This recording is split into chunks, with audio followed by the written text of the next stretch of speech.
Hi అండి, నమస్తే. నేను మీ Radhika. Welcome back to Radhika's kitchen. ఈరోజు బీరకాయ పప్పు చాలా ఈజీగా టేస్టీగా ఎలా ప్రిపేర్ చేసుకోవాలో చూద్దాం. బీరకాయలు ఇలా చిన్నగా కట్ చేసుకోవాలండి. తర్వాత పచ్చిమిర్చి, ఆనియన్, టమాటో, కరివేపాకు, కొత్తిమీర, వెల్లుల్లి రెబ్బలు కట్ చేసుకొని పెట్టుకోవాలి. హాఫ్ బౌల్ పెసరపప్పు తీసుకుంటున్నానండి. తర్వాత ఒక బౌల్ పెట్టుకొని అందులో సరిపడా ఆయిల్ వేసుకోవాలండి. నేను హాఫ్ కేజీ బీరకాయలు తీసుకుంటున్నానండి. హాఫ్ కప్పు పెసరపప్పు తీసుకుంటున్నాను. దానికి సరిపడా 4 స్పూన్స్ ఆయిల్ వేసుకున్నానండి. నెక్స్ట్ వచ్చేసి ఈ ఆయిల్ వేడెక్కాక ఇందులో ఆవాలు, జీలకర్ర, వెల్లుల్లి రెబ్బలు, కరివేపాకు, పచ్చిమిర్చి వేసుకోవాలండి.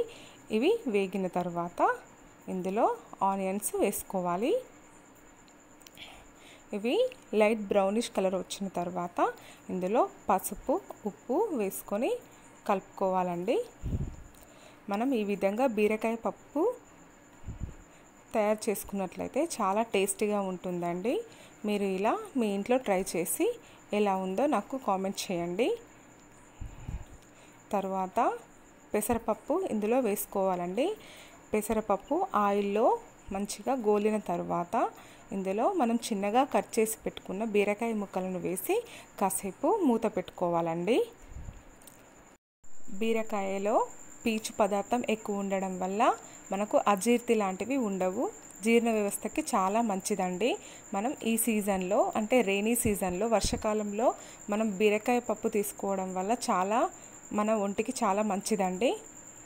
అందుకనే ఈ సీజన్లో మనం బీరకాయను ఎక్కువగా తినాలి. సో మీరు బీరకాయ పప్పు ఈ విధంగా ట్రై చేసుకోండి, చాలా టేస్టీగా ఉంటుంది. తర్వాత టమాటా ముక్కలను వేసుకొని మళ్ళీ కాసేపు మూత పెట్టుకోవాలండి. బీరకాయలో మనకు vitamin A, C, iron, magnesium and vitamin B6 మనకు అందుతాయండి. చాలా మంచిదండి మన హెల్త్కి. చాలా హెల్దీ ఫుడ్ అండి. పీచు పదార్థం ఉంటుంది ఇందులో. ఇలా కాసేపు మూత పెట్టుకొని ఒక 10 నిమిషాల పాటు మూత పెట్టుకొని ఓపెన్ చేసి చూస్తే చాలా టేస్టీగా ఉండే బీరకాయ పప్పు రెడీ అయిపోయిందండి. ఇది చపాతీలో కానీ రైస్లో కానీ చాలా టేస్టీగా ఉంటుంది.